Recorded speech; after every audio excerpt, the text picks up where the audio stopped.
Perfect. I was just like, sometimes a different viewpoint than yours is okay. I have a lot of opinions. All right. Haas is like, I got this great idea. I'm going to bring my wife to the podcast this week. It's going to be so much fun. Welcome to Desperate Radio, where we're loving it. switching gears to couples therapy, apparently. There you go. There you go.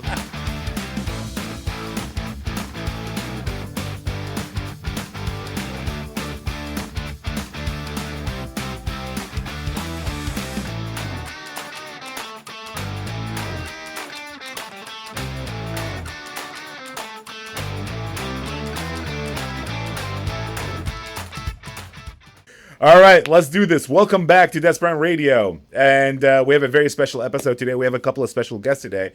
But at first, as always, I'm Haas, and we have Brent. Hi, Brent. Hey, guys. Good to be All back. right.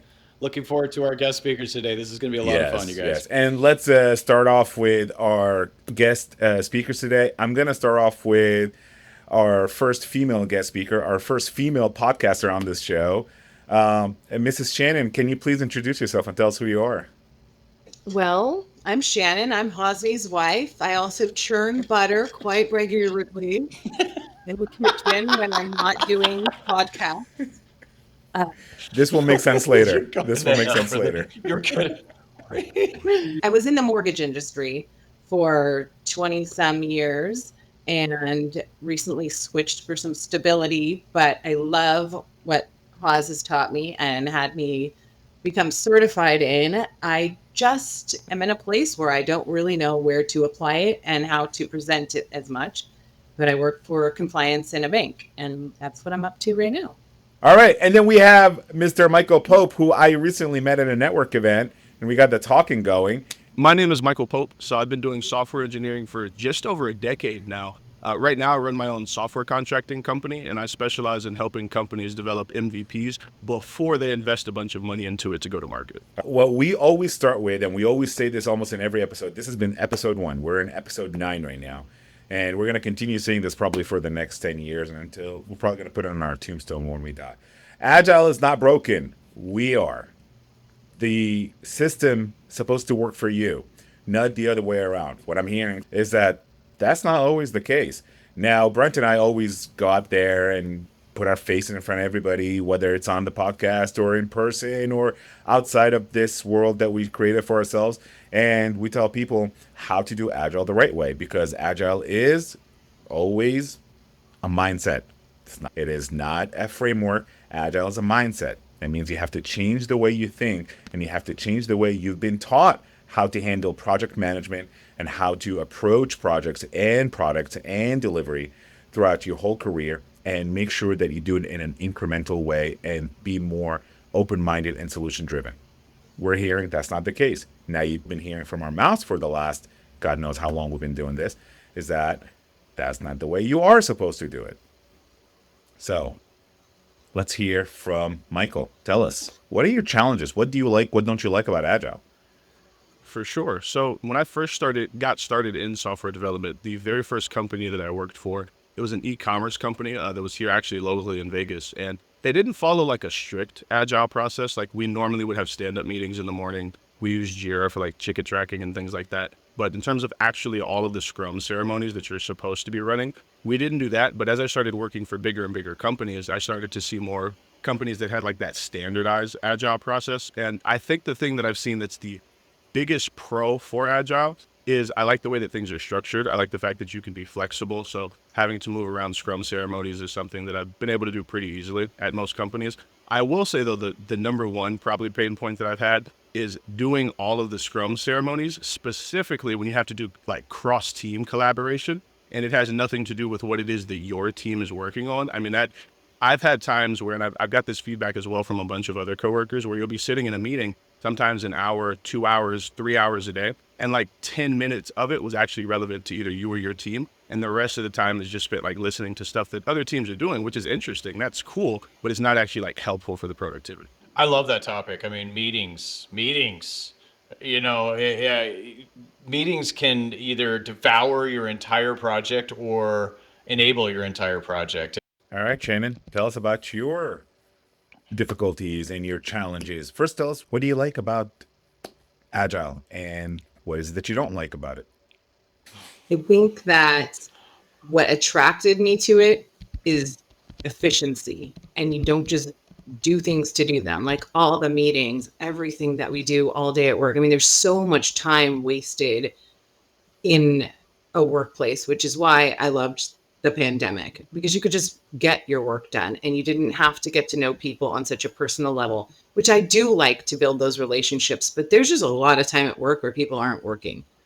And I don't like that. I want to get things done because I have other things to do. When I get done working, I never sit down. I always am doing something. So efficiency is something that I love to do. I don't like to rest and I want to accomplish things. So I love that. Now, when you were getting into that, into the idea of Agile, were you intending to do it from a software development standpoint, or were you intending to utilize it in whatever industry that you were in? My motivation was at my last company, someone there who was given the power. His position wasn't of power, but he controlled the software. It was the strangest thing ever. There was, I don't know, it like brings back the frustration, the almost gaslighting and what was going on in that environment. It was so toxic because these are simple things. It was a system that I knew really well. I had So it was software that you guys were developing. it was, yeah, and it's a real user-friendly software, and things just had to be changed, and they could be changed. And I was aware of that because I had previous than that worked at a company where we had that system out of a box. And I was the only one that really had admin rights. So I knew exactly what it could do. I had been to their seminars and their conferences and used it. And the way that we just couldn't get past anything. So I'm like, okay, I'm going to slap them with some agile terminology. You know, we need some, I forgot what was my trigger phrase that I loved all the time when I was Relentless there. improvement and decentralized decision making. Oh, that was my favorite. I love relentless improvement. And it just didn't really go anywhere. And it was more of a people problem, as you're saying, because it could have worked very simply. It was, if I can provide any kind of clarity to it, it was DevOps not in the traditional IT sense. It was DevOps in the business sense, where you have development and operations working together. And she was more on the ops side, he was more on the dev side, and there was definitely a lot of disconnect. There was no continuous engagement cycle there. Yeah, well, and I didn't want to assume that everybody does software, because Agile isn't specific to software. I have friends that have gotten certified and went into legal teams, and they utilize Scrum fashion, so to putting together their whole approach on how that they're going to do a defense.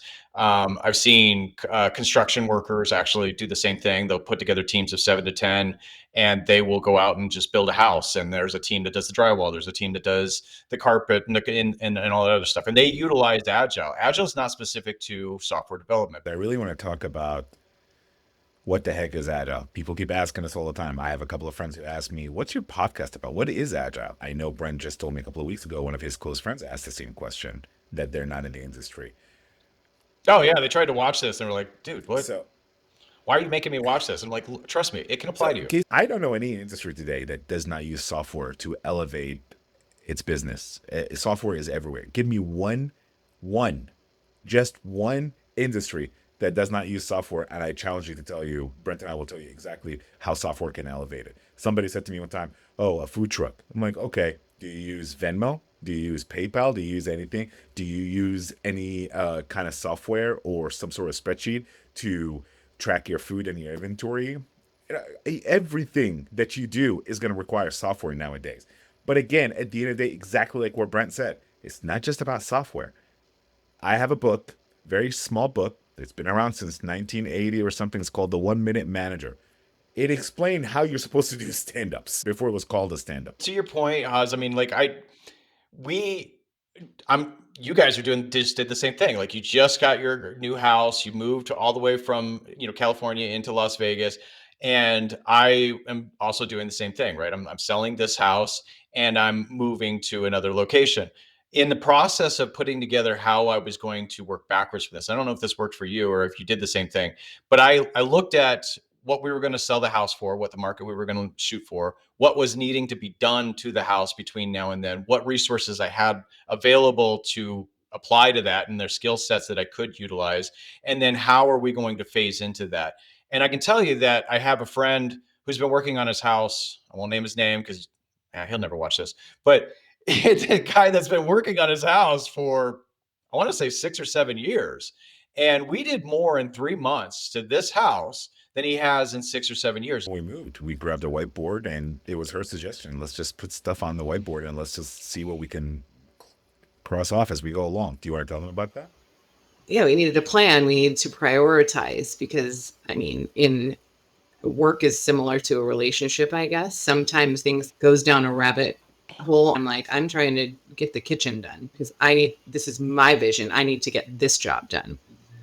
And that brings me back to Michael's point about like him being in ceremonies, we'll call them, because that's what they're called, right? And people in there for an hour, 2 hours. It's supposed to be, I'll bet you anything, it was supposed to be the backlog refinement meeting where people talk about what's in the backlog.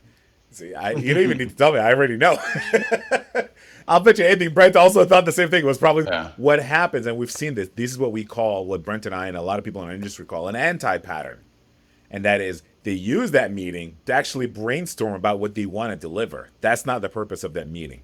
And I think the reason Scrum gets so popular, the reason Scrum is so very adaptable across all industries, by the way, is because it's the closest thing to project management that you can fake as Agile, but it's truly PMP. Why? Because people still want to sit down and talk about shit that has nothing to do with your delivery. They want to brainstorm. There's a place and time for everything. And it's not at a random ceremony that somebody said, let's put together this for 2 hours and talk about it.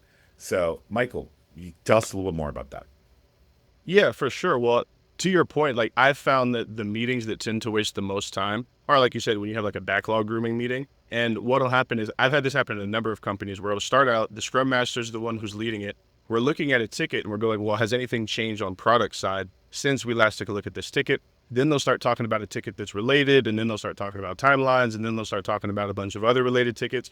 And like the developers, you guys are all, and you're just kind of like blank staring as they talk about the business politics, and that it'll take over the meeting for like 30 minutes. And then most of the companies that I've worked for, oftentimes what will happen is if the actual Scrum Master themselves, if their calendar is kind of free, they almost kind of assume that everyone else's is. So it's like, now we've gone over, because you were talking about business requirements for 30 minutes. Are you guys good? Is everybody cool? Is everyone okay? And they're right, nobody says anything. And you go on for 2 or 3 hours. It's just not helpful. It doesn't move the needle in terms of like actual deliverables. It's like watching the national deficit ticker where they're like, okay, JIRA number 5673, let's pull it up on the screen. Okay, I'm going to read it. And by about the 17th one, you've glazed completely over. You have no idea what the total vision of this is. What you said right there was a really good point, because like I'd be curious for someone in like I'm talking a large corporation, right? Like a Fortune 500 type. Yeah. To look at a team and to actually add up how much money they waste on these Scrum ceremonies. Because you got to think, right? If you have a team of 7 people, I mean, if everybody on the team, if you're a large company, is making 6 figures, I mean, you're burning a ton of money like every hour that you guys are going over, and you're not even doing anything. And it's a waste for the developers' time. Like you said, we're just sitting there eyes glazed over. I think about that so much in just when you're at work. It's like sometimes I look and I calculate how much I think all of the people on this meeting make. And there are like 15 people. And I understand everybody needs something, but I sit on a meeting and for an hour, and it's like a lot of money, a lot of dollars wasted. Right. So, I mean, that's why Agile started. There's a group of engineers that got together over 20 years ago, and they said, there's got to be a better way to do this. And Brent and I met one of them at a speaking engagement years ago, where he told us how they got together, and they said, there's got to be a better way. And a lot of what you both are saying right now is something that we both have heard, have both dealt with, resolved for. And again, we call them anti-patterns. And there are principles that speak direct to this, whether it be the decentralized decision-making, the relentless improvement, maximizing the work undone. Michael, you were saying that how they're in that meeting talking about this ticket that has to do with something else, that they brought up something. Is this focused on what we're trying to deliver for right now? Is it taking too much of the time that we have allocated to make sure that our backlog is ready, our delivery is ready, our pipeline is ready? No? Okay, let's put it aside and come back to it. So there's a lot in the principles that they put in there. And unfortunately, and there's a couple episodes ago we talked about this, where some companies and some folks take that, mangle it, and turn it around and weaponize it to use it. Weaponize it. No, To use it they against the do. teams and against others, where somebody says, look, oh, Agile is supposed to be kind of pliable and bendable and flexible. Yeah, but it doesn't mean to be abused. It's not meant to be Right. abused. And I wonder sometimes if these engineers that were sitting in there realized how much they were going to change the industry just from having this interaction and sitting down and writing this down. I mean, it's been forever quoted in every industry across the board. And even talking to them later on, you're like, did you realize what you guys were putting together? Like, there's going to be people quoting you for the rest of time. I would love to leave an impact like that one day. I'm going to have to start writing things on pieces of paper and see if anybody Hey, I finds them or mean, something. I always say this, it really did impact my life, not just on a professional level, but a personal level. I happened to discover Agile around a pivotal moment in my lifetime, and it changed a lot of what I do in my own personal life. It changed the way I approach things and the way I discuss things, whether it be churning butter. You're going to have to explain the churning butter thing. Shannon, would you like to say it? Would you like me to say it? Your story is probably a little more accurate. I only remember my side of the story, which was the right side of the story. No, I don't know. I'm pretty forthcoming and transparent with everything that I do. We were having a disagreement about something, and as husband and wife often do when they have a disagreement about something, and some of the conversation got a little escalated, and I asked, like, why are you talking to me this way? And then she said, I'm just standing up for myself. And I said, standing up for yourself? What am I doing? Taking away your right to vote? I'm telling you to go in the kitchen and churn some butter?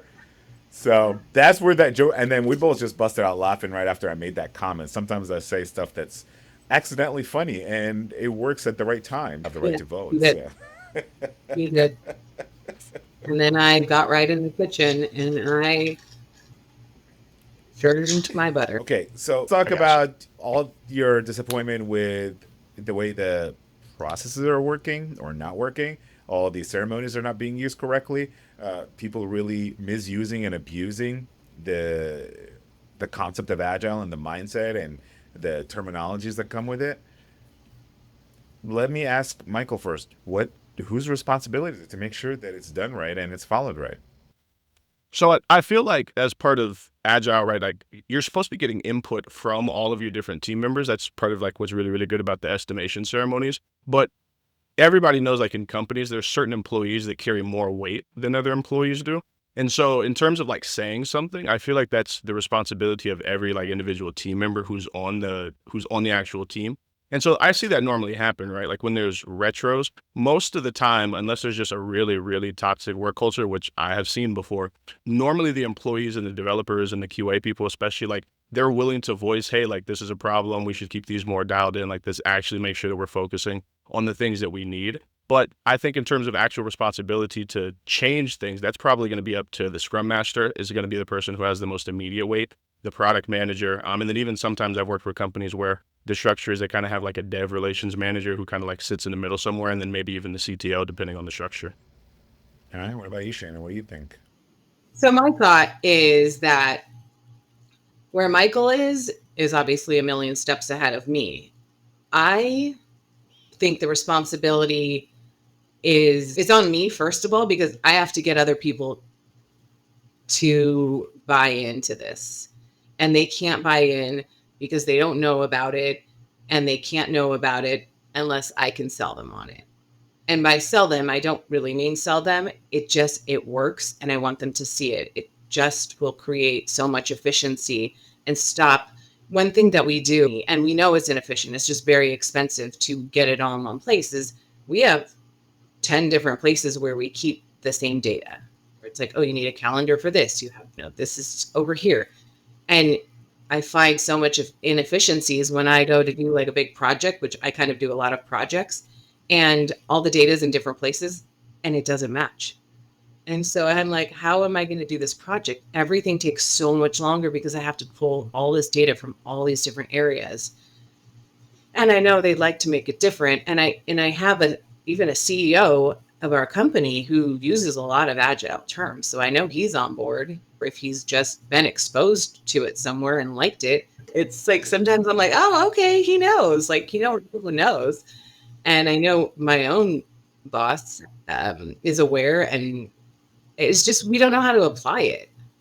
And that's what I don't have the experience with. And sometimes I think, when Haz and I are just chit-chatting about a day and work, and he tells me what to do, and that's when I'm willing to receive his coaching, when it has to do with work, because he's so passionate and he has an answer for every single thing that I'm saying.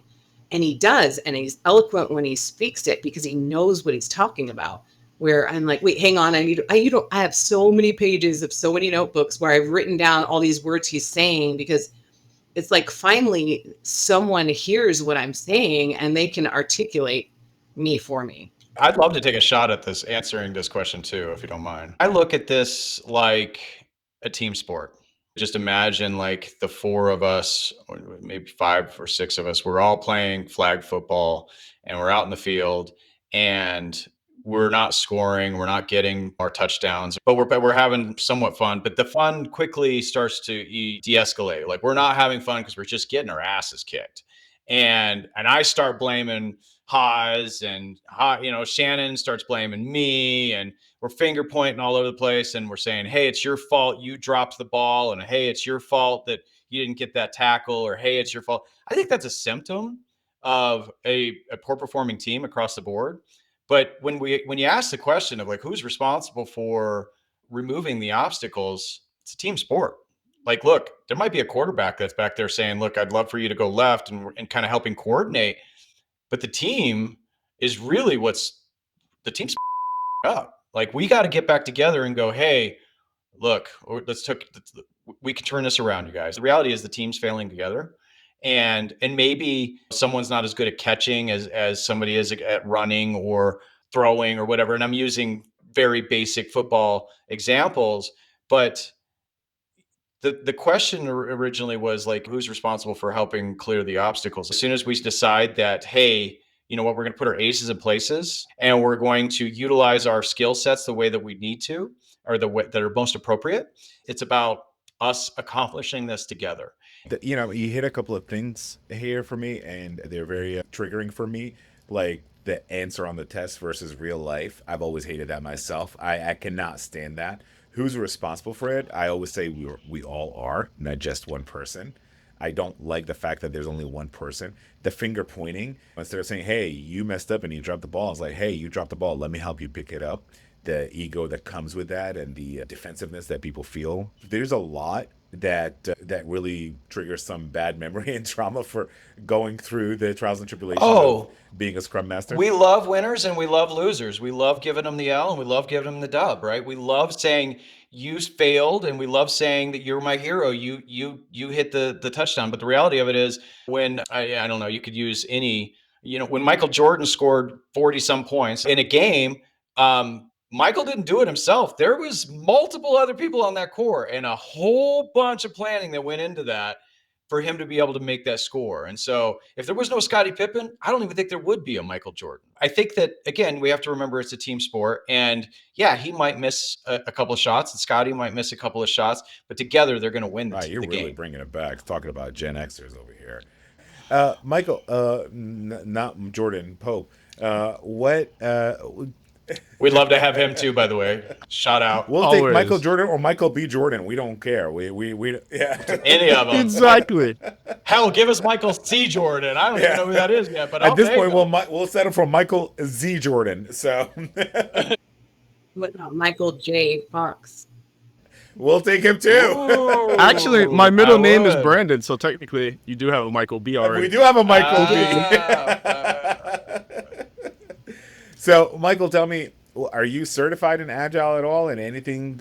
No, not at all. Everything that I know about Scrum and Agile has come specifically from just being at a bunch of different corporations. I've been at companies as small as, like, I think the SEO company that I worked for was the smallest. They were definitely under 50 employees, right? We had maybe 2-3 developers on the team. And then I've also worked for really, really big corporations. Like I worked for Disney for a while. I just finished up a contract with Yum Brands, the parent company for like Taco Bell, KFC. All of them. Worked with Warner Brothers Discovery for a while. So I've kind of like seen the really, really small, most mom and pop shops, and then like the really, really big Fortune 500s. And if I may ask, why aren't you certified, or what is it about the certification in Agile or Scrum or Safe that's not? It's not always about the Well, certification. that's what I'm trying to get to. What is it about the certification that's not appealing to you? Yeah, honestly, the only reason that I haven't, because I've recommended for a bunch of people to get Agile and Scrum certified, the only reason I haven't was because I never really considered a career in product management itself. I've always liked really working closely with the code. I thought of being like a developer manager at times, but I still like that closeness to the code, software engineer, like actually being able to write stuff on a day-to-day basis. So it's just something that I've never thought of. I didn't have any opposition to it though. All right, and I am getting to a point, Brent. I promise, and you know where I I'm know going where you're with it. going. And Shannon, I know you have been certified in Safe, and I know you've also tried to dabble with Scrum Master. Why haven't you, in your own words, why haven't you decided to go forward with it? The reason that I haven't done anything with it is because, I mean, I don't know enough about it. I have to implement it long enough to actually be able to have my own success story, to be able to go out there and present myself in that way. And I'm not going to go sell myself on something that I don't actually have experience doing. I think that I can implement day to day different things and people are receptive to it. What's really interesting to me, and this is something again I had to learn the hard way, and that is, I have a couple certifications. I don't. At one point, I stopped getting certified, but the reason I wanted to get certified is for knowledge, not because I wanted to be a product owner or a portfolio manager, which I have those certifications, but I needed to learn what they do or how they do their job so I can be able to contribute to the conversation of, are we practicing the right practice, or do we have the right process in place? So I've always encouraged people, you don't need to be certified to be a good product owner or a scrum master or even an agile coach. Now you do be recognizing the industry that you're in or the field that you're in, so you got to have the certifications. I got the idea actually from a long time ago. A few scrum masters took product owner classes and said, I just want to know exactly what a product owner does so I can help them, because a lot of people know that the relationship between a scrum master and a product owner is very important. What does a product owner do? And oftentimes It can contentious be too. contentious, but So you know what? Again, thank you for bringing that up, because it does actually clarify what is it that we're getting stuck on. So if a product owner is stuck on something and a scrum master knows exactly what they're stuck on, they can help, just like picking up the ball and running with it, like you said. that's where I was going to go with it too. Is there's no reason that you can't jump into Jira and finish the damn acceptance criteria. Any one of you guys, like, it's true to be. You don't have to be sitting in these giant meetings of refinement to actually understand what we're trying to accomplish. Out there, the safe architecture, safe software development, safe hardware development, it has nothing to do with me teaching you how to build software or architect or hardware, but it teaches you how to apply your skills and your knowledge and your expertise in an agile and in a scaled framework environment where it can be successful and operational for everybody else. So, uh, I encourage you to take workshops. You don't have to take classes, but just take some workshops on how does a scrum master operate? How does a project manager operate? How does a product manager operate? I would encourage you to take that just so you can not only understand if the process that you're in is right or wrong, if the framework or the team that you're in are operating functionally correctly, or if they're being efficient, like Shannon said, or can you apply some of the stuff that you learned in there, right? You can bring it up. Shannon, you said yourself, I don't know, I'm the only voice that is discussing that. Well, when I first became a Scrum Master, I was the same way. I was kind of a little bit meek when it came to explaining what do we have to do, but I felt alone. And before I met Brent years ago, one of the things that attracted me to the environment and the organization that we were both working at, where I said, oh, I'm not the only guy that's there. I'm not the only agile person that's there. I get to lean in on peers. I get to lean in on a community where they can help us thrive. So I encourage both of you to connect with folks in your environment, in your organization, and say, hey, do you know about Agile? Do you know if this could be done better? And I really think that would actually help you find your voice and help you deliver that message to the powers that be then make the decision. I mean, that makes a good point to why this works in the regular world and not just in engineering tech area. Because if you understand business, football, like I come from a background of ops management. So I understand how I can walk into a place and just kind of learn by watching people, asking them to update procedures and identifying what I don't know. And then I can start implementing things because I learn and I talk to the end users and I figure out what things they need help with. And I've been able to do that before. So it's very beneficial. Again, I go back to what I was saying earlier, that Agile was around for a while and it's been around for a long time. The efficiency factor has been around for a long time. The reason Brent and I are coaches, and not to toot our own horn, we're pretty good coaches and pretty good at what we do. I'm the worst coach, honestly. I show up in shark costumes, or I end up wearing like pirate shit, or I've worn this a few times. Try taking a coach seriously while he's wearing this. Be like, so do you want to talk about acceptance criteria? Let's go. So the reason we're coaches is because we actually know how to do just about every role in that framework. Probably not obviously engineering or architecture or security, but we know how to have the conversations with a system architect or a systems team or an engineer or a developer to talk about delivery pipelines. Code in HTML. I had a MySpace page. I use have ChatGPT, GoDaddy. Do you guys remember that? You had to literally code out the MySpace page in Well, HTML. that was Jira. badass. Jira used to have what, jQuery now, but it used to have HTML, Oh, yeah, right? So in yeah. order for you to search for I used to something play in with some Jira, PL you have SQL. to actually know HTML to look up something in Jira. So I digress. With AI, we're not No. going to need any of that. Like, honestly, it's going to get way That's another easier. episode. So We'll talk about that next time. We're about Shameless to plug. actually. All right, to wrap it up, Michael, thank you so much for joining. Any last words? Yeah, for sure. So if you want to follow me on social media, my Instagram is michaelpope.dev. And then the easiest way to get connected with me is on LinkedIn. And again, I work with startups and SaaS companies, helping them to be able to develop MVPs to find product market fit before they get to market so they can figure out if they actually have a winning idea or not. That's such a great concept, and I love that you do that. Brent and I are the two coaches where we say we're trying to fix bad agile because we know there's bad agile out there.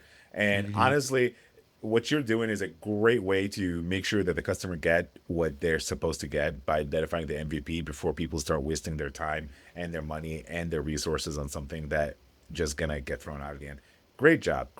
My hat's off to you, sir. Appreciate it. Shannon? If you want to find me, I'll be in my kitchen. But I think it's really great. I was trying to think of, like while you guys were talking, while Brent's talking about sports and like who it starts with, I thought of something like it's simple. Even if you're on a team, it starts with you. And if everyone has the mindset that it starts with you, then it really does help. And in this case, my situation starts with me because other people don't know. And so if they don't know, they have to be taught and exposed. So I think I want to become an expert at this for the reasons to benefit me so I can articulate myself, so I can understand. I see it working in other worlds, in your world. I mean, your passion for this, Haas, is what gave me the passion to even be interested in this. And I love it. And I wish I could sell it to people, but I don't know how. So I'm like, oh, listen to my husband. He's really good. He knows what he's doing. Because you live it, you breathe it, and you're going to implement it into our marriage soon. So it's going to be, it is amazing, and it's going to be even more amazing. So that's what I want to, it's like, I'm scratching the surface, and I can't wait to have more experience so that I can actually, get the benefit out of this, and other people too will benefit from it. To what Shannon said, she really said it perfectly. It starts with me. I have to know. I have to have the buy-in. Thank you for saying that, because that's what we always tell people. It's a mindset. It has to start with you. If you don't make that shift in your mind, within yourself, then the message is not going to take off. Then it's just a waste of time and everybody else's efforts. So thank you for saying that. I appreciate you saying that, because that's what we always try to tell people. All right, Brent. if you like this video, please hit the like button. Like us, share us, follow us. If you know somebody that can benefit from watching this video, please forward it on to them. Help us grow. We're trying to grow, and we're trying to reach more people so they can hear all about the honest bullshit that goes out there that nobody wants to talk about. Michael, do you feel like we talked about a lot of shit that nobody really talks about in when it comes to the agile, when it comes to the real world? For sure. There's a lot more there, but yes, we did. Shannon, do you feel like we addressed a lot that you often think about or often don't hear people talk about? It was really good for me because, firstly, yes, I think, yeah, you put those things into perspective so that people don't feel alone. I mean, I think a lot of people are just there and they're paralyzed because they don't know how to fix these situations. And it's like you kind of need a community, you need a team for everyone to kind of help you figure out like where you're going wrong. I mean, I think personally, I kind of have had you as a coach the whole time. You always have coached me on whenever I give you a problem, you coach me on how to agile all of my problems. And it's very helpful. I mean, I do feel really grateful for that because I've been able to make different decisions and have different boundaries or step up and do things myself because of that. But as far as this goes, yeah, I do think agree with Michael scratching the surface. Thank you for saying that. Again, we're trying to build a community for people to have a platform to just vent. And just like Michael, just like Shannon, if you want to be part of the podcast and come talk about some of the stuff that you're dealing with, hey, send us a message, leave a comment. We're here for you. Let's fix Agile together. Thank you so much for listening. Thank you for tuning in. And as always, this is Haas, and this has been Desperate Radio.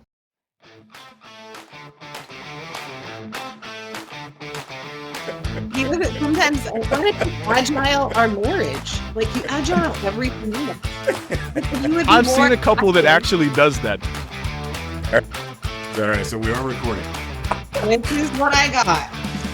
You can see it's clean because I've never. No, that's crazy. It's one of those like good for the goose, but definitely not good for the gander. So, which is a lot of what we spoke about.